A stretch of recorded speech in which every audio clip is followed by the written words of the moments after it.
আসসালামু আলাইকুম সুপ্রিয় শিক্ষার্থী বন্ধুরা, সবাইকে ইজি ম্যাথ লার্নিং এর পক্ষ থেকে অনেক অনেক প্রীতি আর শুভেচ্ছা।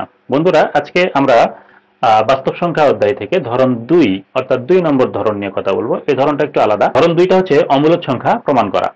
দেখুন, এখানে আমাদের যে তথ্যটি দেওয়া আছে সেটা হচ্ছে যে a equals to 2x minus 1, যেখানে x belongs to n হলে প্রমাণ করো যে a এর বর্গমূল একটি অমূলদ সংখ্যা। আমরা বইতে দেখেছিলাম √2 বা √3 অমূলদ সংখ্যা প্রমাণ করো, কিন্তু এখানে কি হয়েছে, একটু পেঁচ দিয়ে দেওয়া আছে। কেমন? যে দেখুন, এখানে এটা তেমন কিছুই না, a সমান সমান 2x minus 1। তার মানে আমরা এখানে বুঝতে পারছি যে a একটি সংখ্যা। এই সংখ্যাটি কেমন? এই সংখ্যাটি হচ্ছে সেই সংখ্যা যেখানে x কে 2 দ্বারা গুণ করে তার থেকে 1 বিয়োগ করলে ওই সংখ্যাটি সমান হয়। এখন x টা আবার কি? দেখুন, এখানে বলা আছে x belongs to n, that is x টা আসবে কোথা থেকে? স্বাভাবিক সংখ্যা থেকে। তার মানে x এর ভ্যালুটা কিন্তু চেঞ্জ হতে পারে, x টা একটা চলক হিসেবে ব্যবহার করা হয়েছে। আমরা জানি n মানে হচ্ছে স্বাভাবিক সংখ্যা। স্বাভাবিক সংখ্যা কারা? স্বাভাবিক সংখ্যা হচ্ছে 1 2 3 4, এভাবে ধনাত্মক পূর্ণ সংখ্যাগুলোকে আমরা বলি স্বাভাবিক সংখ্যা। সো বন্ধুরা, দেখুন এখানে কিন্তু আমরা ইমাজিন করতে পারি যে x এর জায়গাতে 1 হতে পারে, x এর জায়গাতে 2 হতে পারে, x এর জায়গাতে 3 হতে পারে। তাহলে এখানে বিভিন্ন ভ্যালু দিলে আমরা কিন্তু a এর ভ্যালুগুলো চেঞ্জ করে করে বিভিন্ন ভ্যালু পাবো। সো দেখুন, 1 বসালে 2 1 কে 2 মাইনাস 1 মানে এর মান হবে তখন 1। x এর মান যদি আমরা 2 বসাই তাহলে 2 দোকানো 4 বিয়োগ 1 মানে 3, অর্থাৎ এর ভ্যালু 3। তাহলে x এর ভ্যালু যদি চেঞ্জ করি, a এর ভ্যালুটাও কি হবে? চেঞ্জ হবে। তো এখন দেখুন, বলা হচ্ছে যে প্রমাণ করো যে a এর বর্গমূল একটি অমূলদ সংখ্যা, অর্থাৎ এই যে এর মান যেটা আসবে তার বর্গমূল হচ্ছে অমূলদ সংখ্যা।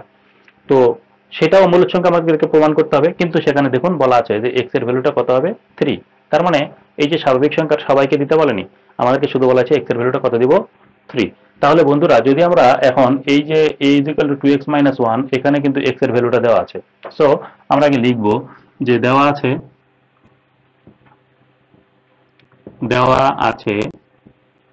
আগে লিখলাম x ভ্যালু ইকুয়ালস টু কত? x এর ভ্যালুটাই আগে লিখে নিলাম, x এর ভ্যালুটা 3। আর এখানে বলা হয়েছে যে a equals to 2x minus 1। তাহলে x এর ভ্যালুটা যদি আমরা এখানে বসিয়ে দিই তাহলে আমরা কি পাবো? ইকুয়ালস টু 2 গুণন 3 মাইনাস 1। সো 6 বিয়োগ 1 মানে হচ্ছে 5। এখন আমাদেরকে বলা হয়েছে প্রমাণ করো যে a এর বর্গমূল একটি অমূলদ সংখ্যা। দেখুন, a মানে হচ্ছে আমাদের কত পেয়েছি? 5। তাহলে a এর বর্গমূল কত? a এর বর্গমূল বর্গমূল সমান সমান কত? এই যে দেখুন, root over a, that is root over 5। তার মানে আমাদেরকে প্রমাণ করতে হবে রুট ওভার 5 একটি অমূলদ সংখ্যা। তো চলুন এখন আমরা এই প্রমাণটি করব। প্রথমেই আমরা তো এইভাবেই শুরু করব এই প্রবলেমটার কারণে। আর যদি আমাকে সরাসরি বলা হয় থাকে যে রুট ওভার 5 একটি অমূলদ সংখ্যা প্রমাণ করো, তাহলে আমরা এখন যে কাজটি করব সেখান থেকে আমরা শুরু করব। তো এখানে আমরা আগে দেখিয়ে দিলাম যে রুট ওভার a মানে কত? Root over 5। তো বন্ধুরা, রুট ওভার 5টাকে আমরা আগে দেখব যে এই সংখ্যাটি কি সংখ্যা। এই সংখ্যাটি অম্লত কিনা তা প্রমাণ করতে গেলে আমাদেরকে আগে দেখতে হবে এই সংখ্যাটি কেমন সংখ্যা। এটা পূর্ণ সংখ্যা হতে পারে, এটা ভগ্নাংশ সংখ্যা হতে পারে, মানে এটা যে কোনো বাস্তব সংখ্যা হতে পারে। এখন বাস্তব সংখ্যার মধ্যে আমরা জানি কি কি হতে পারে? পূর্ণ সংখ্যা হতে পারে, আবার ভগ্নাংশ সংখ্যাও হতে পারে, বা মূলদ সংখ্যা বা অমূলদ সংখ্যা, দুইটাকে যাচাই করতে হতে পারে। তো বন্ধুরা, মূলদ বা অমূলদ সংখ্যাগুলোর মধ্যে আমরা জানি যে যদি সংখ্যাটি মূলদ হয় তাহলে সেই সংখ্যাটিকে কিন্তু আমরা পূর্ণ সংখ্যা আকারেও লিখতে পারি, আবার ভগ্নাংশ আকারেও লিখতে পারি। অর্থাৎ কোনো সংখ্যা যদি পূর্ণ হয়, পূর্ণ সংখ্যাটার নাম কিন্তু মূলদ সংখ্যা হয়। আবার ভগ্নাংশ হলেও সেটা মূলদ হতে পারে, কিন্তু যদি সেটা অমূলদ হয় তাহলে কেবলমাত্র ভগ্নাংশ হবে। তো আমরা তো এই সংখ্যাটিকে আগে আইডেন্টিফাই করে বলতে পারি না যে এই সংখ্যাটি আসলে পূর্ণ নাকি ভগ্নাংশ। তো এই সংখ্যাটি যে কোনো সংখ্যাই হতে পারে। আগে আমরা এটাকে আইডেন্টিফাই করব এটি পূর্ণ সংখ্যা কিনা। যদি পূর্ণ সংখ্যা না হয়ে থাকে তাহলে এটি ভগ্নাংশ সংখ্যা হবে। আর ভগ্নাংশ সংখ্যা হলে সেই ভগ্নাংশটা মূলদ নাকি অমূলদ সেই টেস্টটা আমরা করব। প্রথমে আগে দেখি এটি পূর্ণ সংখ্যা কিনা। তাহলে পূর্ণ সংখ্যা কিনা সেটা টেস্ট করার জন্য আমরা জানি যে রুট ওভার পূর্ণবর্গ সংখ্যাগুলোর মান কিন্তু পূর্ণ সংখ্যা আসে। তাহলে এখানে 5 কি পূর্ণবর্গ সংখ্যা কিনা? তো 5 পূর্ণবর্গ সংখ্যা নয় কি না পূর্ণবর্গ সংখ্যা নয়, এটা আমরা সবাই জানি, কিন্তু এখন হঠাৎ করে তো আমরা বলতে পারি না। আমাদেরকে এটা প্রমাণ করে দেখাইতে হবে যে 5 একটা পূর্ণবর্গ সংখ্যা নয়, বা রুট ওভার 5 এর ভ্যালুটা পূর্ণ সংখ্যা নয়। তো আসুন কিভাবে দেখাবো। যে রুট ওভারের মাঝখানে যে সংখ্যাটি আছে আমরা সেই সংখ্যাটিকে লিখবো যে এখানে রুটের মধ্যে যে সংখ্যাটি দেখা যাচ্ছে এই সংখ্যাটির চাইতে ছোট এবং বড় পূর্ণবর্গ সংখ্যা আমরা লিখবো। তো জানুন আমরা যে প্রথম পূর্ণবর্গ সংখ্যা আমরা জানি 1 গুণন 1 মানে হচ্ছে 1, 2 গুণন 2 মানে হচ্ছে 4, 3 গুণন 3 মানে হচ্ছে 9, এভাবে 4 গুণন 4 মানে হচ্ছে 16, তারপরে 25। এগুলো হচ্ছে আমাদের পূর্ণবর্গ সংখ্যা।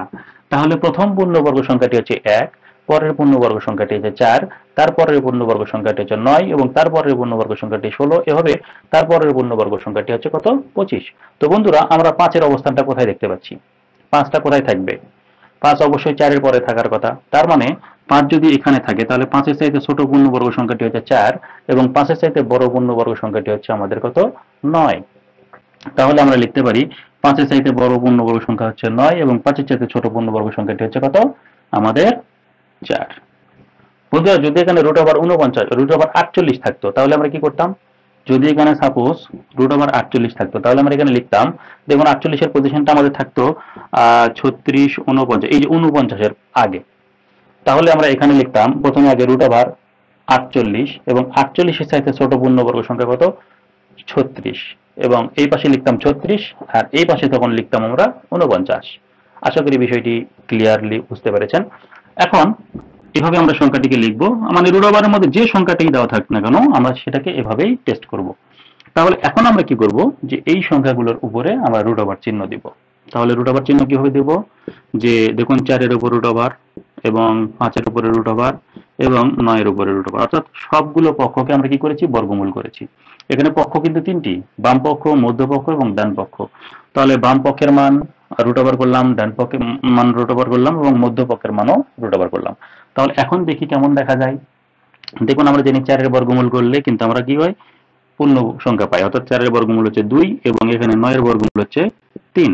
কিন্তু √5 এর পূর্ণবর্গ মান কত আমরা কিন্তু এটাকে এখনো বলতে পারছি না, মানে পূর্ণ সংখ্যা অবশ্যই নয়। তাহলে √5 আমরা লিখলাম। তো এখান থেকে আমরা একটা জিনিস বুঝতে পারছি, 2 এর চাইতে √5 বড়, আবার 3 এর চাইতে √5 ছোট। তো অ্যাকচুয়ালি বন্ধুরা আমরা জানি 2 হচ্ছে একটি পূর্ণ সংখ্যা এবং 3 হচ্ছে একটি পূর্ণ সংখ্যা। 2 এর ঠিক পরের পূর্ণ সংখ্যাটি হচ্ছে 3। তাহলে 2 যদি পূর্ণ সংখ্যা হয় তাহলে 3ও পূর্ণ সংখ্যা হয়, তাহলে √5 এর অবস্থানটা কোথায়? তাহলে √5 কে কিন্তু আমরা পূর্ণ সংখ্যা বলতে পারবো না, কারণ 2 এর পরেই পূর্ণ সংখ্যাটি হচ্ছে 3। 2 এর পরের পূর্ণ সংখ্যাটি হচ্ছে 3। তাহলে √5 অবশ্যই পূর্ণ সংখ্যা নয়। তাহলে পূর্ণ সংখ্যা না হলে এটা কি হবে? এটা অবশ্যই ভগ্নাংশ সংখ্যা হবে। কারণ আমরা যদি বলি 1 এবং 2, 1, 2, তাহলে 1, 2 এর মাঝখানে কি আছে? 1.5 বা 1.25 এগুলো থাকতে পারে। তাহলে এরা কি? এরা কিন্তু ভগ্নাংশ। তাহলে 1 এবং 2 এর মাঝখানের কোনো একটি জায়গাতে আমাদের এই সংখ্যাগুলো থাকে ভগ্নাংশ। তাহলে এটা পূর্ণ সংখ্যা, এটা পূর্ণ সংখ্যা, তাহলে মাঝখানে হচ্ছে ভগ্নাংশ। তাহলে 2 এবং 3 এর মাঝখানে যদি কেউ থেকে থাকে, 2 এবং 3, দেখুন এর মাঝখানে আমাদের √5 এর অবস্থান। সো √5 কে আমরা কিন্তু পূর্ণ সংখ্যা বলতে পারছি না। তাহলে √5 100% শিওর যে এটি একটি ভগ্নাংশ সংখ্যা। তাহলে এখান থেকে আমরা এই কনসেপ্টটাকে লিখব যে অতএব √5 পূর্ণ সংখ্যা নয়। পূর্ণ সংখ্যা নয়, তাতে কি হয়েছে? তাহলে √5 বুঝতে পারছি √5 একটি ভগ্নাংশ। কেমন ভগ্নাংশ? আমরা জানি ভগ্নাংশগুলো মূলদ হতে পারে, অমূলদ হতে পারে। সো আমরা এখানে বাইনারি অপশনটা ব্যবহার করব যে √5 একটি মূলদ বা অমূলদ ভগ্নাংশ। ব্যাস, এখন আমি √5টা আসলে মূলদ নাকি অমূলদ ভগ্নাংশ, মানে মূলদ সংখ্যা না অমূলদ সংখ্যা, এটা আমরা টেস্ট করব। জাস্ট এইটুকু টেস্ট করার জন্য আমরা এখন নতুন করে আবার শুরু করব। তো বন্ধুরা, বইতে যে এই ধরনের প্রবলেম সলিউশন গুলো দেওয়া আছে সেখানে কিন্তু এই কথাটুকু লেখা নাই। তো আমরা কিন্তু এই কথাটুকু অবশ্যই লিখব। এখন দেখুন আমরা এইটুকু আশা করি লিখতে পেরেছি। এর পরবর্তী অংশ করার জন্য যেহেতু আমার বোর্ড ছোট, আমি উপরের দিকে মিশিয়ে দিয়ে আবার নতুন করে শুরু করব। তো বন্ধুরা, এখন আমরা কি করব? √5 একটি মূলদ বা অমূলদ ভগ্নাংশ, এটা প্রমাণ করব। তো মূলদ মানে ধরুন পজিটিভ আর অমূলদ মানে হচ্ছে নেগেটিভ। যে কোনো কিছুর ব্যাপারে আমরা যদি দুইটি চিন্তা করি তাহলে অবশ্যই আমাকে পজিটিভ থিঙ্কিং রাখতে হবে। একজনকে হঠাৎ করে আমরা চোর বলতে পারি না, একজন ব্যক্তিকে আমরা হঠাৎ করেই চোর বলতে পারি না। তাহলে প্রথমে আমাকে ধরে নিতে হবে সে হচ্ছে ভালো লোক। তারপরে ভালো লোকের জন্য যে গুণাগুণগুলি থাকা দরকার সেই গুণাগুণগুলি আমরা বিশ্লেষণ করা শুরু করব। যদি তার ভিতরে সেই ভালো গুণাগুণগুলো না পাওয়া যায় তাহলে আমরা বলতে পারি যে না, সেই লোকটি ভালো নয়। ঠিক এখানেও তাই, যে মূলদ সংখ্যা বা অমূলদ সংখ্যা আমরা প্রথমেই ধরে নেব যার কথা বলা হচ্ছে সে একটি মূলদ সংখ্যা। যদি সেই মূলদ সংখ্যার গুণাগুণ তার মধ্যে পাওয়া যায় তাহলে সে মূলদ হবে, আর যদি আমরা দেখতে পাই যে এর ভেতরে সেই মূলদের গুণাগুণ নাই, তাহলে আমরা তখন তাকে বলবো না, সে মূলদ নয়। আর মূলদ না হলে কি হবে, সেটা অমূলদ হবে। তো চলুন এই প্রমাণটি আমরা এখন করব। ধরি √5 একটি মূলদ ভগ্নাংশ বা মূলদ সংখ্যা। আমরা পজিটিভ থিঙ্কিং করলাম যে √5 একটি মূলদ ভগ্নাংশ। তাহলে মূলদ হওয়ার শর্ত কি? আমরা জানি কোনো ভগ্নাংশ মূলদ হবে যদি সেই ভগ্নাংশটাকে কিভাবে লেখা যায়, p/q আকারে, মানে সাধারণ ভগ্নাংশ আকারে লেখা যায়। তাহলে সেটাকে আমরা কিভাবে লিখব, যে অতএব √5 কে আমরা লিখতে পারবো p/q, অর্থাৎ একটা ভগ্নাংশ আকারে, উপরে নিচে সাধারণ ভগ্নাংশ আকারে। এখানে p/q গুলো কোথা থেকে আসছে? এরা তো উড়ে আসে নাই। তাহলে আমরা বলবো যেখানে p/q হচ্ছে কি সহমৌলিক স্বাভাবিক সংখ্যা, সহমৌলিক সংখ্যা, এবং এই p/q এর ভ্যালুটা আমাদের অবশ্যই, এর কারণটা হচ্ছে কি সহমৌলিক মানে কি? সহমৌলিক মানে হচ্ছে দুইটি সংখ্যা তখনই সহমৌলিক হবে যখন এদের মধ্যে কোনো কাটাকাটি করার অপশন থাকবে না, তখন আমরা তাকে বলবো সহমৌলিক। আসুন বিষয়টা একটু বুঝি। ধরুন উপরে আছে 3 এবং নিচে আছে 15, তাহলে কিন্তু এখানে কাটাকাটি করার অপশন আছে। মানে কি, উপরে আমরা লিখতে পারি 1 × 3 এবং নিচে লিখতে পারি 1 × 3 5। দেখুন এই যে কাটাকাটি করার অপশন খুঁজে পেয়েছি, অর্থাৎ এটা হচ্ছে সাধারণ উৎপাদক। তখন কিন্তু এই 3 এবং 15কে আমরা সহমৌলিক বলতে পারবো না। কিন্তু যদি আমরা বলি যে উপরে 3 এবং নিচে 5, তাহলে দেখুন এখানে 3 কে আমরা লিখবো 1 × 3 এবং 1 × 5। তো 1 কে কিন্তু এখানে সাধারণ উৎপাদকের পর্যায়ে আমরা লিখবো না, মানে 1 এর চাইতে বড় যে উৎপাদক, সেই উৎপাদকগুলো থাকতে হবে। এই কারণে আমরা 1 এর চাইতে বড় উৎপাদকের কথা উল্লেখ করেছি, তখন এই সংখ্যাগুলো 1 এর চাইতে বড় হতে হবে। তো দেখুন 3 এবং 5 এর মধ্যে কোনো কাটাকাটি করার অপশন নাই। সো এখানে আমরা বলবো 3 এর সহমৌলিক হচ্ছে 5 আর 5 এর সহমৌলিক হচ্ছে 3। কিন্তু এখানে কিন্তু আমরা 3 এর সহমৌলিক 15 এবং 15 সহমৌলিক 3 কে বলতে পারি না, কারণ এদের মধ্যে কাটাকাটি করার অপশন আছে। তো বন্ধুরা, যদি এরকম কোনো সংখ্যা আমরা এখানে পাই, তাহলে আমরা তাকে বলবো মূলদ সংখ্যা, অর্থাৎ উপরে নিচে যে সংখ্যাগুলো থাকবে তাদেরকে আমরা কাটাকাটি করতে পারবো না। সো p/q আকারে থাকবে এবং সেই সংখ্যাগুলো তখন সহমৌলিক হবে, মানে এদের মধ্যে কোনো সাধারণ উৎপাদক থাকবে না, দ্যাট ইজ p এবং q এর মধ্যে কোনো কাটাকাটি হবে না। আর সেই সংখ্যাগুলো কি হবে, অবশ্যই 1 এর চাইতে বড় দিতে হবে, কারণ যে আমরা যদি p এর ভ্যালুটা ধরুন 5 দিলাম, আবার q এর ভ্যালুটা তখন 1 দিলাম, তাহলে কিন্তু এই সংখ্যাটা হবে 5, তখন কিন্তু আর এই p/q আকার থাকলো না। এই কারণে আমরা অবশ্যই p/q এর ভ্যালুটা, স্পেশালি q এর ভ্যালুটা আমরা 1 এর চাইতে বড় দেওয়ার চেষ্টা করব।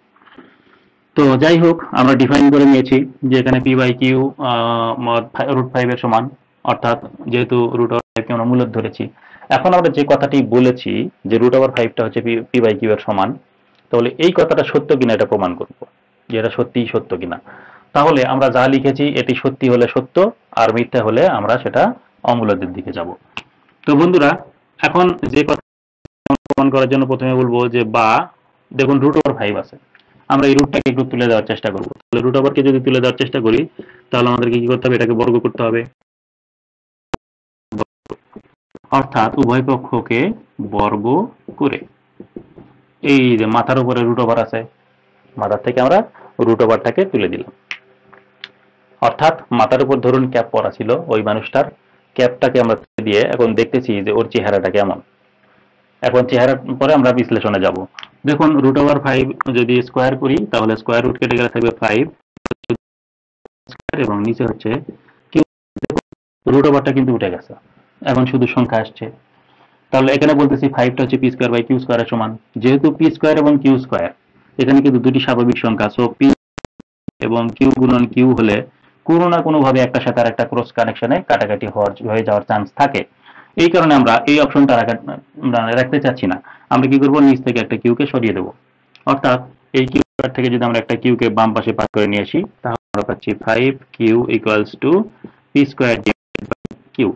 এর কারণটা হচ্ছে যখন কিউটাকে আমরা সরিয়ে নিলাম, দেখুন আমরা তো বলেছিলাম যে p q সহমৌলিক, তাহলে ওদের মধ্যে কিন্তু কোনো কাটাকাটি করার অপশন নাই, অর্থাৎ কিউ দ্বারা এই p কেও কাটবে না, কিউ দ্বারা ওই p কেও কাটবে না, দ্যাট ইজ এটা সারা জীবনই এরকম ভগ্নাংশ আকারে থাকবে উপরে নিচে। সো আমরা p²/q আকারে রাখলাম। এখন লক্ষ্য করি, যেহেতু কিউ বলেছিলাম কি স্বাভাবিক সংখ্যা, পিউ স্বাভাবিক সংখ্যা, কিউ যদি স্বাভাবিক সংখ্যা হয়, স্বাভাবিক সংখ্যা কারা? কিউ এর মান 1 হতে পারে, 2 হতে পারে, 3 হতে পারে, 4 হতে পারে, বিভিন্ন সংখ্যা হতে পারে। আমি যা কিছুই লিখি না কেন কিউ এর জায়গাতে, সেটা 5 এর সাথে গুণ হবে, এবং 5 এর সাথে ওই সংখ্যাটি গুণ হলে এটা অবশ্যই একটা কি সংখ্যা হবে? পূর্ণ সংখ্যা হবে। কারণ 5 এর সাথে 1 গুণ করুন 5, পূর্ণ সংখ্যা। 5 এর সাথে 2 গুণ করলে 10, পূর্ণ সংখ্যা। 5 এর সাথে 3 গুণ করলে হবে 15, পূর্ণ সংখ্যা। 5 এর সাথে যদি আমরা 50 গুণ করি তাহলে হবে 250, সেটিও কিন্তু একটি পূর্ণ সংখ্যা। Come to the point. এখন আমরা দেখতে পাচ্ছি বাম পাশে হচ্ছে পূর্ণ সংখ্যা পাচ্ছি, বাম পাশে পাচ্ছি পূর্ণ সংখ্যা। এবার আসি ডান পাশে। দেখুন ডান পাশে কিন্তু বলেছিলাম ওই যে পি গুণন পি এবং কিউ, এদের মধ্যে কোনো সাধারণ উৎপাদক নাই, মানে কাটাকাটি করার কোনো সুযোগ নাই, তাহলে এটা কিন্তু এই ভগ্নাংশ আকারেই থাকবে। দ্যাট ইজ, এটা কিন্তু একটা ভগ্নাংশ। এটা কি? ভগ্নাংশ। এখন আসুন, পূর্ণ সংখ্যাকে আমরা ভগ্নাংশের সমান বলছি এই যে সমান চিহ্ন দিয়ে। তাহলে পূর্ণ সংখ্যা কখনো ভগ্নাংশের সমান হতে পারে কিনা? মানে ধরুন আমি বলতেছি 5 সমান সমান 5.1, নিকটতম ভগ্নাংশ। 5 5.1 এর সমান হতে পারে? অবশ্যই না। যদি আমরা বলি 10 10.1 এর সমান, কখনোই সম্ভব না, কারণ একটা পূর্ণ সংখ্যা কেবলমাত্র পূর্ণ সংখ্যার সমান হওয়ার সম্ভাবনা আছে, ভগ্নাংশের সাথে কখনোই সমান হতে পারবে না। তাহলে এখানে যে ধারণাটা আমরা লিখে রাখছি যে এই 5 কিউটা হচ্ছে একটা পূর্ণ সংখ্যা আর এই পি স্কয়ার বাই কিউটা হচ্ছে একটা ভগ্নাংশ সংখ্যা। সো এই পূর্ণ সংখ্যা কখনোই ভগ্নাংশ সংখ্যার সমান হতে পারে না। তাহলে এখানে আমরা একটু লিখি, আমরা যে ধারণাটা এখানে অর্জন করলাম সেই ধারণাটা হচ্ছে যে এখানে আমরা স্পষ্ট বুঝতে পারছি, স্পষ্ট যে 5q একটি পূর্ণ সংখ্যা, পূর্ণ সংখ্যা, কিন্তু পি স্কয়ার বাই কিউ মানে অংশটুকু পূর্ণ সংখ্যা নয়। কারণ পি ও কিউ সহ মৌলিক, ওদের মধ্যে কাটাকাটি করার অপশন নাই, মানে সাধারণ উৎপাদক নাই। তো আমরা কারণ লিখি, কারণ পি ও কিউ সহ মৌলিক। এই কথাটুকু লিখলেই বোঝা যাবে যে এদের মধ্যে কোনো কাটাকাটি করার অপশন নাই। তাহলে 5q P square by Q এর সমান চিহ্ন যে দিয়েছি এটা একটা মিথ্যা কথা, এটা তো হতে পারে না। তাহলে আমরা বলবো যে অতএব 5q এর মান পি স্কয়ার বাই কিউ এর সমান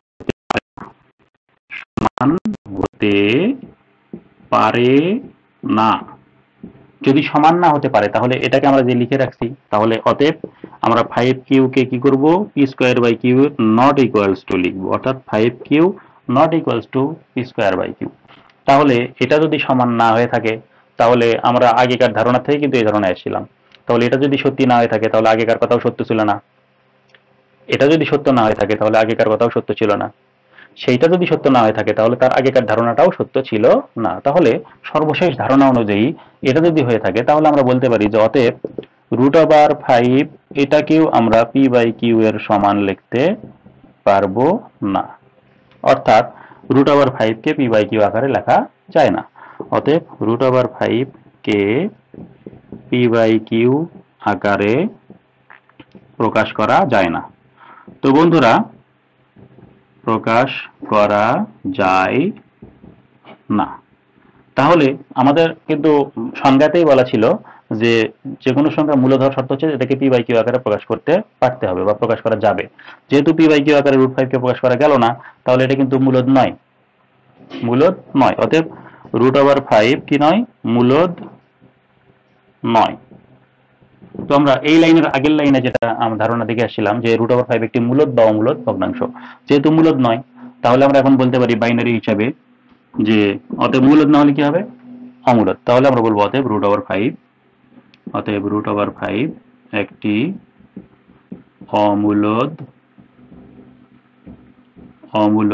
সংখ্যা।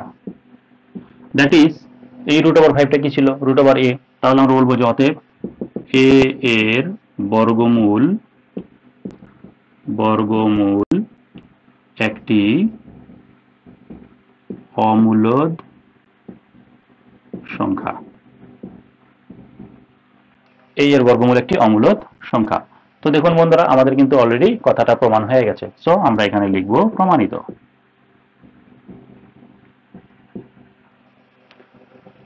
বন্ধুরা, আশা করি এই বিষয়টি আপনাদের কাছে ক্লিয়ার হয়ে গেছে, পরিষ্কারভাবে আপনারা বুঝতে পেরেছেন। যদি বুঝতে কোনো সমস্যা হয়ে থাকে বা কোথাও কোনো সমস্যা থাকে তাহলে আপনারা কমেন্ট বক্সে জানিয়ে দিন, কারণ আপনারা কমেন্ট না করলে আমি বুঝতে পারবো না আপনারা কোথায় বুঝতে পারছেন না বা কোথায় সমস্যা হচ্ছে। আপনাদেরকে সেই ব্যাপারে সহযোগিতা করার চেষ্টা করব। তো বন্ধুরা, তাহলে আমরা এখন এই খাতা কলম হাতে নিয়ে আমরা এই প্রশ্নটি সলভটা করে ফেলি। c = √7 হলে প্রমাণ করো যে c এর উপাদানটি একটি অমূলদ সংখ্যা। তো বন্ধুরা, খাতা কলম হাতে নিন এবং এই প্রশ্নটি সলভ করে এখনই এর উত্তরটি কমেন্ট বক্সে জানিয়ে দিন।